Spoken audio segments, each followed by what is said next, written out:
Okay, on Red's turn, as we get this, the fourth player in the first round, he got a 6, ended up grabbing a Warlock using his Titan, jumping over here, and then moved over here and picked up an Ogre with an Ogre, the reason being he's got a couple of places where he can get a Minotaur. That's kind of putting the squeeze on this unit that won a battle already, but they might, if they get an odd number, they can run up here and get themselves a Minotaur and kind of get out of the way. And then there's also the question of, is it worth attacking someone if it isn't their Titan? You want to attack their Titan. That's what you want to hit. And I actually, the guy who attacked here, Brown, knew this wasn't the Titan because the Titan had just jumped over there. But sometimes people don't pay a lot of attention. Now over here on green, I rolled a 2, and it's usually a good idea to put a die. My friend Rob taught me this in the middle to indicate the number, just because if there's a couple of battles in a round or something, there's so many dice on the table, you can lose track of which one was your movement die. Of course, if there's battles, that's not really a big deal. But sometimes you're moving one stack and then you forget what your number is or whatever. There might be disagreement. I don't know. Anyway, here I got Swamp, Hill, and Desert. Well, there's no way I can get anything in the Swamp or Desert, so I'm taking this as a mulligan because I don't want to lose one of my musters on the first turn. Unfortunately, I get another 2, so I've got to make my choice there. All I've got is this guy, 2 Ogre, and he must move actually. 2 Ogres isn't going to get me anything special there. I can get an Ogre. Do I want to move this other stack? I can move it here and kind of block Blue's forward progress. Maybe I'll get a kill on Blue. That'd be kind of cool. Up here, there's no reason. I've got more mobility out of here. Do I really want to be in the desert, though? Centaurs are not native to sand. They're not native to dunes. I'm not going to get any advantages off of them. So I think and my mustering capability is much worse. So I think I'm going to sit with it like this. And that moves. I'm going to throw a fistful of dice over at this guy and say, hey, it's going to be your turn. Like many Euro-style games, not that this is a Euro-style game by any means, Titan doesn't really form a good story. The movement is all on such an abstract basis. All you get is, okay, I rolled the dice, I got a 1, and I moved 1 space and 1 space, and these are the critters I got. And there's very little to report back. There's no broad movements along a front. There's no great strategy showing up that's visible. I can talk about, yeah, I'm trying to go for, some of the bigger critters, or I'm going for the jungle junk so I can wipe people out or whatever. It's not like you have a lot of control over that. You have some. Usually when I play, my goal is kind of, I want to get a Hydra and a Colossus and a Serpent in the same stack or something like that. This is a really impossible task to try to perform, and that would be like a personal victory. I would still pursue the normal victory, but not to the degree where, so the thing is, like I say, getting things like Rangers, they'll win you the game. The guy who gets the most Rangers is going to win the game 9 times out of 10. It's really, really hard if you build these kind of intricate stacks to keep them alive, and once they lose units, they don't replenish the way the Rangers do. So in a sense, I'm basically taking a losing strategy that I know sucks, but it's just too cool to not avoid taking. And usually it's sufficient for me to actually win a game of Titan with. I don't know. I'm not sure why. But if I'm playing against somebody or people who do really know and kind of understand the game, I can't get away with that shit. But anyway, I still try. So that was Blue's turn. What the hell? What can I report back? I moved. I'm creepy. Maybe We'll see gold. Look, I'll roll a die. We got a 5. All right, so I could slam, and that's something to think about. Do I have the Titan here? I do. So that improves the chances of this attack. I just hit the plains, and he just got himself... Shit, if I don't know. I don't know where he was. He must have been here, because he didn't have an option to go up. But, so there's a good chance that I'll be attacking there. And then I have to look here and see, well, what's my attack here? This can go 5. 1, 2, 3, 4, 5 desert. 1, 2, 3, 4, 5 woods. Let's put some dice down. All right, but now what? I'll move into the woods here, and I've got 3 centaurs, so I'm going to get a werebear there. Werebear? Werebear. And then I dig this up, and werebears are okay critters. There's nothing bad about them. They're stronger than the level 2 stuff, but the biggest problem with them isn't so much their combat ability, which may not be fantastic, but the fact that they're hard to get. They show up only in the woods and the tundra, so they're not terribly easy. So now here's my question. Do I slam into this? I'm a piece down, I think. 1, 2, 3, 4, 5. And I'll probably be able to call my angel in. But if I don't slam into it, I'm stuck back here. So in we go. We'll probably see another player lost here. This is... Yeah, well, we're definitely seeing another player go down here. It's just which one. We're getting the plains.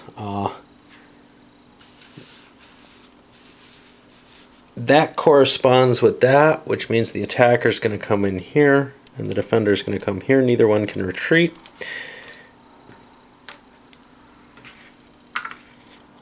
Huh. The defender goes here. I don't know. All right. And the defender gets to move first. He obviously outnumbers the attacker. All right. Let's see what we get here. Well, we want to be careful again. Not expose ourselves too much.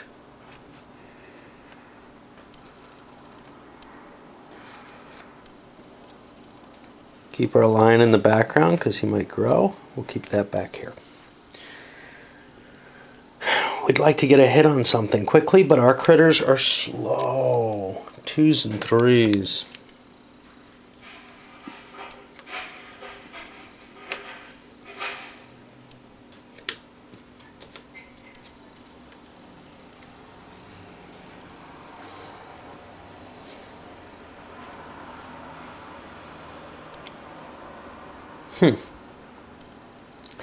Killing things is useful, there's no question of that. If I let him advance, he'll be able to get the first strike here, whereas if I attack first, I get this opportunity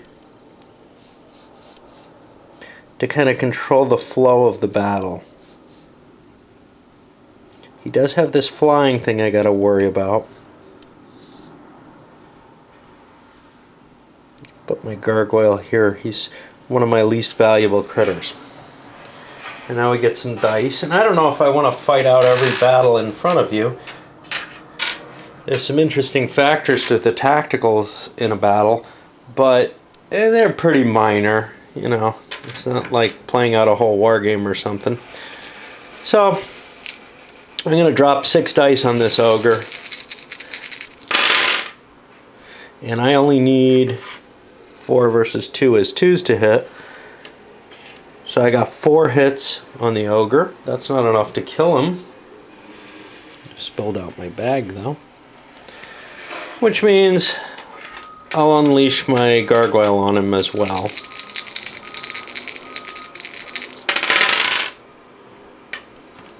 And these need 3s or some such. I got 3 hits. That's 2 on this. and 2 over here. Now the attacker gets his attacks back essentially. And that's 6 dice against this gargoyle. I don't have anything else I can swing at. Here I need 5s. I get 1 big hit on the gargoyle.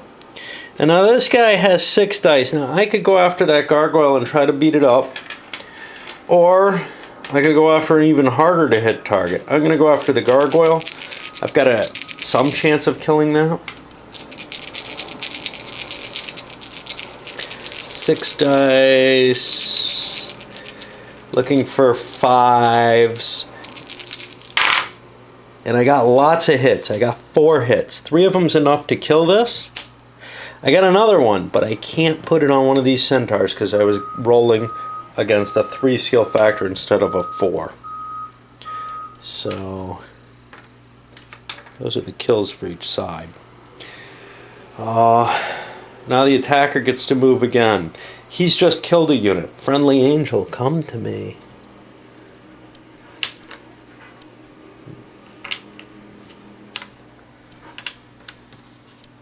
Yeah, I know where that's from, but my friend who used to love the game the most always would say that. I don't know. I don't know if he loved it the most. I can think of at least one other buddy who really, really liked it, but probably didn't study it as much. Alright, now my goal is to get the Titan. I can't reach back here with my gargoyle, which kind of sucks. Can my angel? I'm attacking from this side. 1, 2, 3, 4. My angel could get right in there in his face and start schwacking him. The quicker I kill the Titan, the faster, the less damage I take from fighting this battle. However,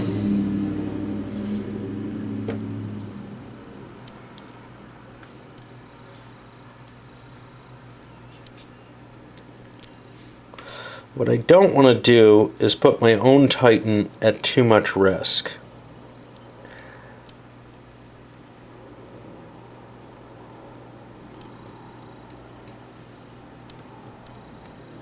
I can't get on this lion. I would like 1, 2, 3. Yeah, I could get between the lion and the Titan. That doesn't sound pleasant. Alright, I'm putting my angel here. So my attacks. First, my angel on a centaur.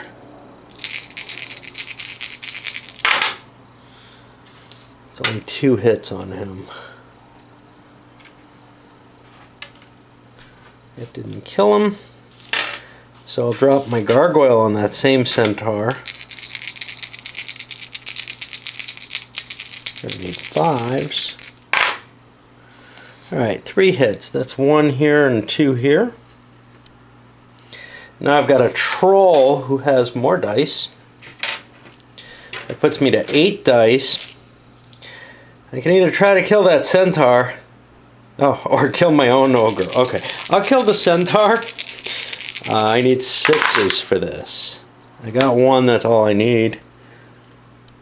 And now, I'm rolling too many dice for how big my hand is. The ogre is going to go against the lion. He needs 5s for that. Wow. 4 hits on the lion. That was a pretty good attack. Now the defender gets to roll his strike backs. And again, I like to pick obviously where I don't have a choice. So the lion's going to go after the ogre. And that's 4 hits. So I kill that ogre. Now I have these centaurs, and they have kind of a tough job. One of them, I think, is going to go after the gargoyle, because I've got an actual chance of killing the gargoyle. You know what? I'm going to do this one against the gargoyle instead. The reason for that, that's 2 hits, is if I kill the gargoyle and get an extra hit, I can do it on the troll. That's 2 more hits. I got the gargoyle perfectly and nothing additional. These go over here, and it is now the defender's turn. If I can last 1 more turn, I get a replacement reinforcement point. assuming that I keep my lion or my centaur.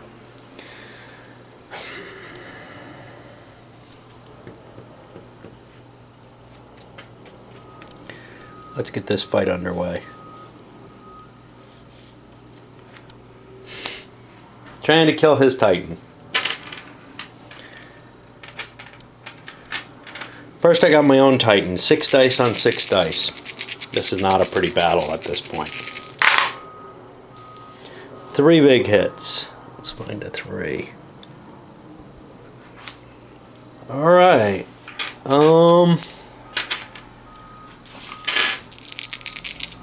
Take a swing from my centaur.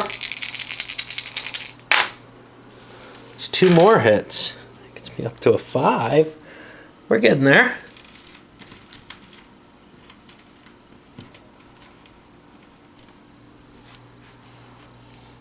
And now I got 5 dice from my lion, and that can do additional damage to this troll. You can see it gets kind of confusing. Only the facing is determining who owns what. It's not color or anything else.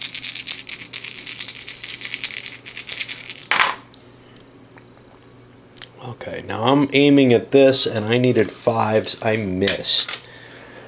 Now the attacker gets his defensive blow back, right? 6 dice from the angel at the centaur. It's 3 hits. I kill the centaur.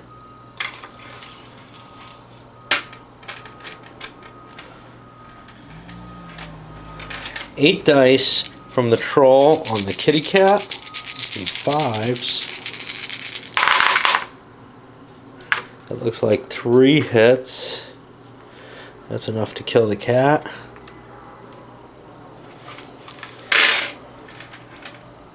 And now 6 dice from my Titan to his Titan. But this is looking like 2 players are going to wipe each other out. That's 4 hits on the blue Titan. And now the attacker gets to go again. He can't move this. He's got to slide into place and hope he can kill this without taking a hit on his own Titan. So 6 dice against the blue Titan.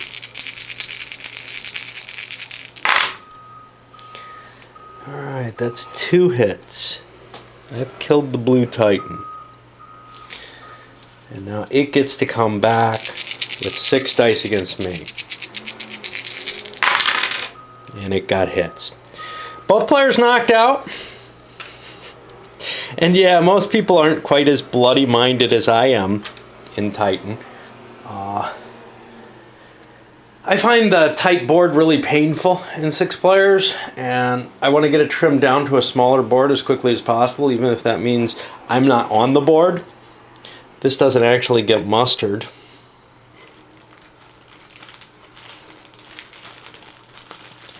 And 2 players here, blue and gold, are out of the game. Their token mixes come out completely. Not the angels. Those will still be around if needed. But the Titan and all the Legion markers disappear. And now we've got a 3-player game of Titan, and the 3 other people can go off and play TV Wars. And I bet you I'm one of the guys who's stuck here playing Titan and wishing I was playing TV Wars. But worse than that, I bet you I'm the guy who's already been weakened, which doesn't seem to be anybody terribly in this game. The black player got some hits against him. But I like that violent start. And I know we haven't seen an advantage to it yet. But, you know, you're taking a disadvantage against all the other players if you don't move from here. That's kind of how I see it. And an early disadvantage can be a big deal. It might not be once you have enough room. But if you have the room to kind of destabilize things, it might be worth it. I got kind of outfoxed here, outlucked, I'm not sure, where... actually I got very lucky as the attacker, but my Titan got put in a position where I wasn't able to get away. I wasn't able to protect him adequately from what the other guy could move. So we got a lot of dead critters, and well, I guess I'll I'll go on with whoever's turn this is. That was gold's turn to attack, so we're going to be on black's turn after this as we keep reducing the number of players. With less people and less stacks, it's actually pretty easy to move around, and I'm leaving all of the musters up on an entire round. So black picked up an ogre here with an ogre, gargoyle here with a gargoyle. Might be getting to the point where we need to split stacks. That's something I don't think I really explained too much. You have to put at least 2 pieces in any stack that you split. You can only split 2 ways, I think. And that's all you ever want, because you have to move one of the stacks out. It's just too complicated if you could split 3 ways. And then you just put another Legion marker underneath. Now, you do this during your turn. So you do something like this, obviously with some thought as to the creatures you're putting there.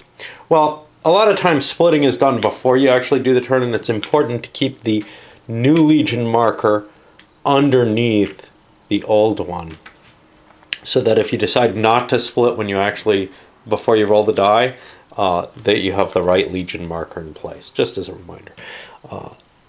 3 ogres picked me up a Minotaur, new creature type, kind of cool guy. He likes the slopes and he has range strike, good skills.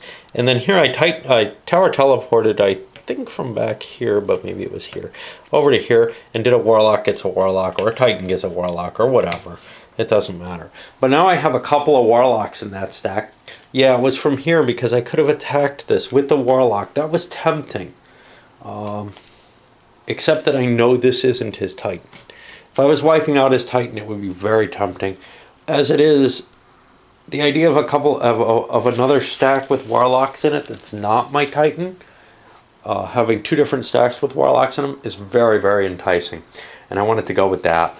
I probably would have lost a lot of my power had I made that attack. On the other hand, there is some geography to these boards, which is to say, clearing this thing out of there would take pressure off, and then I could split my stacks and grow all over here a lot more easily.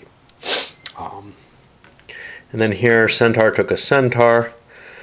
My hope there is actually to roll another 1. I had gotten a 1, I came out of this tower, so that I can get a Guardian maybe. Well, who knows. Or to get into the woods so I can get a Warbear. And here a couple of ogres got me a Troll. Another time around, black, who probably has the most reason to split their stacks, chose not to. Some cases, sitting here being flushed, not a lot of choice there. Although next time, 1, 2, 3, 4, 5, 6, 7. Next time I have to split if I want to muster. And down here, picked up a lion. 1, 2, 3, 4, 5, 6. 7. Again, have to split if I want to muster. Unless I'm attacking, in which case I can muster after the combat if I lose any units. Why didn't they? You know, largely, I mean, this one was kind of a no reason to split because I'm being flushed. Here, it was kind of a, I think, the stack composition was such that splitting made a weaker stack. I needed more pieces. Sometimes it just doesn't feel good. So I was down 1 lion. So what did I have? I had 2 lions, a centaur, and a couple gargoyles. I could have put like the lions with the angel, but lions don't have good mustering on their own.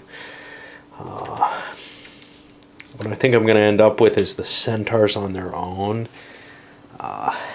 which isn't terribly pleasant either. And the jungle junk in there to provide it with more padding. Over here, red did a split, and it didn't help them. They ended up not moving this piece. They had a 3 move. The other 3 move would have been an attack. Well, actually, that wouldn't have been an attack, but it would have been a move to the woods. Doesn't help them in terms of being able to muster. Here, all they were able to get was a gargoyle. Green, though, actually, and another one here, and this is probably a full-size stack now. Green did a split and got some nice production, basically. I think a troll gets a troll there, ready to go into the tundra if possible, and get themselves a warbear.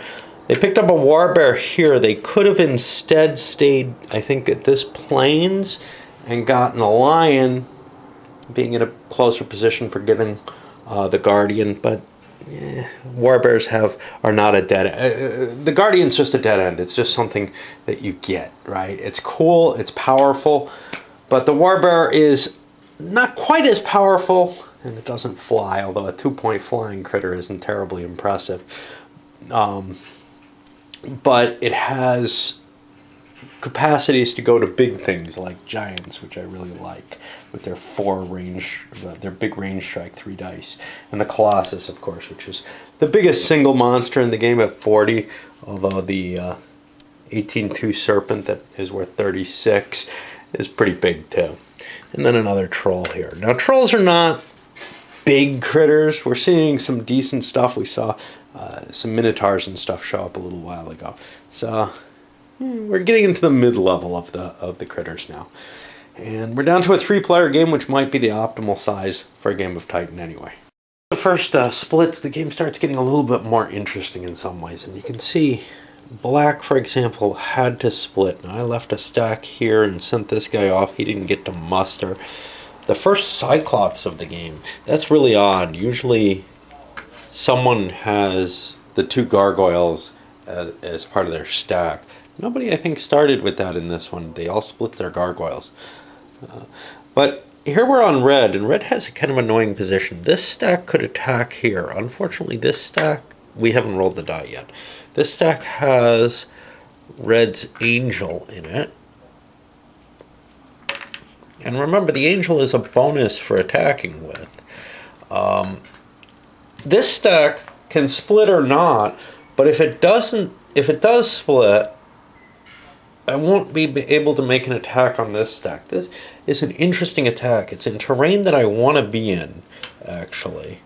I have centaurs there at least. I also have my wizards though, my warlocks. It depends on what my rolls are. If I roll a 4 or less, I'm not going to be able to attack anyway, and I'm going to be foregoing my attack. So I think I do want to split this stack. I'll figure out. Stacks start becoming a little bit more specialized, and I try very hard not to have them fall into that, but it's almost guaranteed, especially once you get things like warlocks in them and stuff, where they can't really muster in too many terrains anymore. You can see red got no musters whatsoever.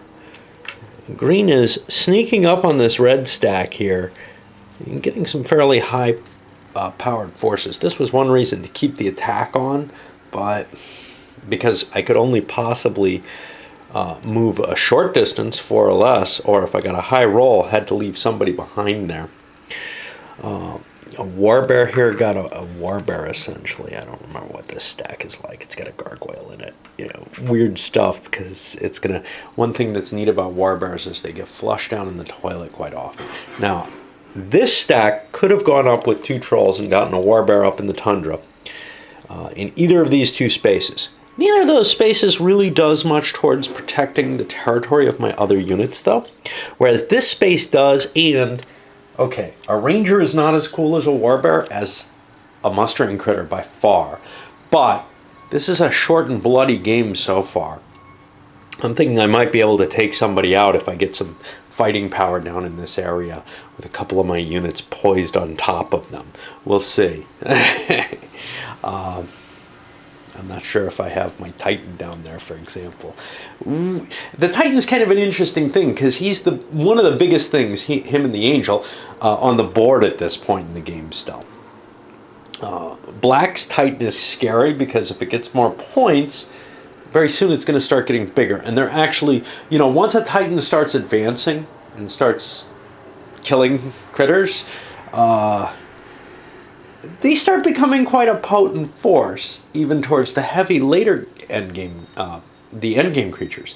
But if you're not involved in a lot of victorious combats, you're not going to get many points, which means your Titan could be this weakling in your army as the game progresses. Even right now, we're looking at critters that are approaching the Titan with the Ranger at 4/4, the 16-point critter as opposed to the 24 for the Titan. Once we get to the unicorns and stuff like that, we're talking the same size as Titan. And when we get to the big guys like the Colossi, he's a lot bigger than a starting Titan. Alright, let's do some more with Black. One little pointer type thing. When you take pieces off to look at them, it's a really good idea to leave your Legion marker where they belong, so that when you go back, if you forget exactly where you had it, well, you don't forget because you got a reminder there.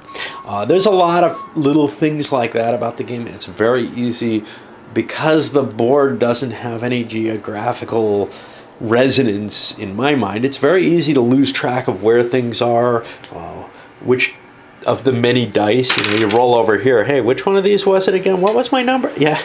A lot of times you're doing some thought that just can get you distracted very easily. That's why I'm making these suggestions, because the game can get really ugly if you don't take these kind of little tricks or have something of your own. Like one of those little tricks, putting the musters on top before the actual mustering phase so you don't have to look at the stack again, and tilting moved stacks like this so that they're kind of at odds with this, indicating, yeah, I moved that stack before. All right, moving through. Interesting musters. Well, green got no musters, I think, here. But black, well, Centaur got a Centaur over here. But the interesting thing, 3 lions got a Guardian here. These are always iffy. Not just the Warlocks are better, but hey, is that what I really wanted? With a 1 movement, maybe I could have gotten a Cyclops. Or, yeah, I could have gotten a Cyclops, which has some growth potential. In some sense, the Guardian does too. It's a bigger critter, which is really appealing. But, you know, towards long-term goals, maybe it's not so hot. Red got nothing too exciting here. A Troll and a Cyclops, big slow things that like to fight. But over here, I was moving to get out of the way of this green stack. That green stack's kind of dangerous looking, especially to this little guy. And, you know, just trying to shift out of the danger zone of pieces. It's always one of the factors in the game. You look to see, oh, where am I being threatened? It's all very much a tactical game rather than a really strategic one. You can make some strategic decisions like, yeah, I'm going to go for Rangers and Gorgons. Gorgons are the equivalent to Rangers over in the jungle. I'm going to go for the stuff that's easy to make, fairly combat effective, and, you know, wipe out the opponent. The opposite choice is I'm going to lose. You know, I mean, it really is. If your aim is to build up the big monsters, yeah, you can try to do that. It might be worth spending some effort on, but what it's not worth doing is focusing towards getting them. If you have, and actually, if you have the choice between getting Rangers or Gorgons and getting the cooler, bigger stuff, you might be better off grabbing the Rangers and Gorgons. There's a limited number of these suckers, and if your opponent's using them as attrition troops and shock troops, you're going to be in a lot of trouble because your big stuff doesn't grow. It does not reproduce as much. So pretty soon you'll be down to trying to build Cyclopses or Trolls or Ogres or all kind of stupid crap that you didn't need because it's all you can build anymore. Of course, there is the point that eventually you'll come to a point where all your legions are filled, perhaps. Well, that's where the attrition combat comes in, and you want good attrition troops for that. You don't want to be throwing your wyverns in. Well, they're not too bad to lose. But, you know, you don't want to be losing, say, a stack that's like 2 wyverns and a hydra and maybe some fodder in there when the other guy just flung, you know, a 7 stack of Rangers at you and probably wins, actually. But even if they don't, they probably wipe you down to almost nothing. Well, let's go through. Black picked up very little in terms of muster. A Cyclops down here. Red didn't even move a couple of their pieces. They were kind of blocked off by their positions and bad die roll. But they got a lion here. I think from a couple of Centaurs. And another Cyclops down here. Usually you'll see a lot more of them at this point in the game. The fact that the troops seem kind of weak, green launched an attack here. It still feels like the early part of the game to me. And that attack is in the plains. And, whoops, it's a Titan versus Titan battle. This gives green an advantage. He's still got an angel he can call. Now, he came in from this side. So I'm going to turn the board this way. I'm not going to play out the tactics so much. This looks pretty bad for black, though. He's only got 3 ogres defending him. He's facing bigger stuff and a probable angel coming in. I do want to snap in every now and then when something interesting happens. And in this case, we've got the first use of a range strike attack by this ranger. He didn't want to close with an ogre. He's better than an ogre, but why let it take a swing at him? Well, you want to finish the combat. You only have 7 turns to do it. It's a possibility of reinforcements, but not in this particular situation because all we got is not native. So I'm going to throw 2 dice against this. It's only 2 because it's range strike. I'm doing it at range 3. That risks my ranger a little bit, and that's my 1 muster creature here, but that's okay. And I get hits in both cases. So now I've softened up that ogre a little bit. He still is going to get a big attack on me, and we're going to see something like this coming into play, I believe, as black tries to take green down with him. Now, if they take each other down, that's actually a red win at that point, because everybody else will be eliminated. But that's very, very unlikely. And during the attacker's turn, he's able to bring an angel in. You can see he's got the angel and the troll. Maybe not enough to take the Titan down in 1 blow. He could have gotten his Titan in here, but why let the other guy have even that, fairly low chance of wiping you out of the game? Well, because you'll have more left over. But wiping black out at this point is going to be worth some points, although these would just go away. These don't, you don't capture the other person's points. The quickening doesn't go quite that far. Unfortunately, I couldn't get my ranger out of the way. Throwing this troll in doesn't really hurt too much. Trolls are expendable anyway. Yeah, tell that to them. Alright, well, I'll roll the dice, come back. I don't think we're going to see anything exciting. And now it's the defender's 3rd turn. It's pretty much down to the end here. He's got his Titan. He did significant damage to the angel. He can probably take that out. He doesn't have any ability. He can't leave here. He's locked in, and the angel and the troll will probably finish him off.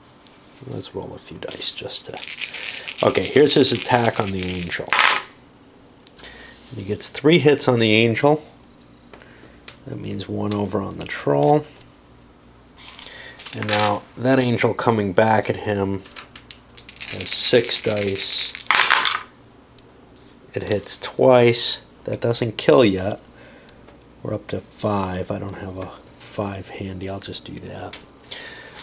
And then 8 more dice looking for 6s. And I get it. Which means the Titan's dead, but the angel went down with him. These critters survive. They don't have anything they can muster here. We're going to count points and see how much green gets, but black is out of the game now too. And all of these counters go over to green. That's a significant advantage.